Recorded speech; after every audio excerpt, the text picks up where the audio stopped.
Өнгөрсөн онд улсын их хурал дээр нүүрсний сонсгол явагдсан. За энэ нүүрсний сонсголыг одоо анх санаачилж хянан шалах төр хороо байгуулъя гэж шүгэл үлээсэн хүн бол манай Ачаа гишүүн байгаа. Ачаа гишүүн нүүрсний сонсголыг санаачилсан. Ер нь гайлдэгөөр, хилдээгөөр, нүүрс тээвэрлэлт нь хилээр гарахдаа ямар том хулгай явагдаад байна вэ? Энийг ер нь шалгая гэдгийг 2022 оны 6 сарын 2-нд төр хороог одоо Ачаа гишүүн санаачил баланкын дээр байгуулж хийсэн байна. Тэгээд одоо Батмарын инквайр гэж 200 сайд сүүлдээ том нүүрсний хулгайч нарыг хаацайлахын тулд яг энэ асуудлыг гардаж одоо энэ асуудлыг ард түмэнд ашигтай шийдэе гэж зүтгэсэн хүмүүсийг гүтгэх ажиллагаа л хийлээ. Улсын их хурлын гишүүн Ачаа хууль зүйн байнгын хорооны гишүүний хувьд өөрөөр бүрэн өрхийн хүрээнд энэ асуудлыг тавьж байхад бид нар бол асуудлыг тавьж өгсөн.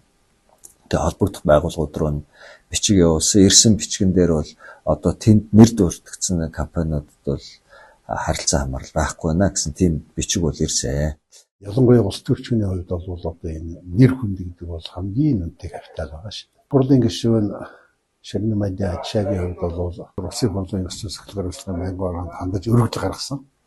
За би тэгээд тэр өргөдлийн дагуу одоо тэр үнэхээр тийм холбоотой юм уу, холбоогүй юм уу гэдгийг улсын бүртгэлийн газар руу манай байнгын орооноос тэр хурлын гишүүн Ачаагийн хүсэлтийн дагуу бичгэлгээс тэр бичгэн дээр бол ямар нэгэн одоо Ачаатай холбоотой юм бүртгэдэг байна гэсэн юм одоо бичгийн хариу ирсэн. Нүүрсний сонсгол мэдээний зүгэл нэр холбогдсон зарим гишүүд дээр намын бүлгийн зүгээс бас тодруулга авсан жишээ нь ажилтны тэмцэх газарт хандаж улсын их хурлын гишүүн Ширнэ Мандин Ачаа дээр холбогдох тийм хэрэг байна уу? Тэр тусмаа нүүрсний гэж яригадаад байгаа хэрэг байна уу? Энийн дээр тодруулга өгөөч гэж алуун хүсэлт ац намын бүлгийн зүгээс явуулсан.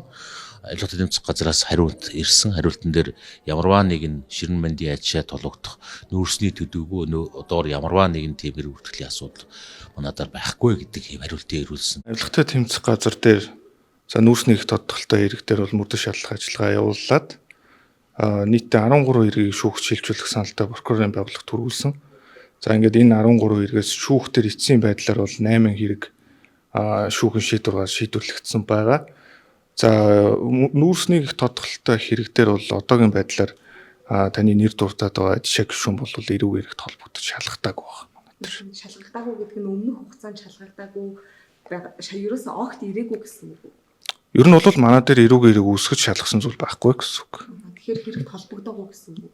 Одоо нэгсэндээ одоо нөгөө ажлын хэсэг ажиллаж байхад за одоо нөгөө шалах үндэслэл гэдэг юм уу те одоо эрүүг хэрэг үүсгэж ялагдчихаар татах үндэслэлч гэдэг юм. Тийм зүйл бол тогтоогүй. Тэгэхээр эрүүг хэрэг үүссэн мэдээлэл бол байхгүй. Улсын их хурлын ээлж сонгуулийн 2 дугаар тойрогт ардчилсан намаас нэр дэвшигч Ширнэ Мандин Ачаа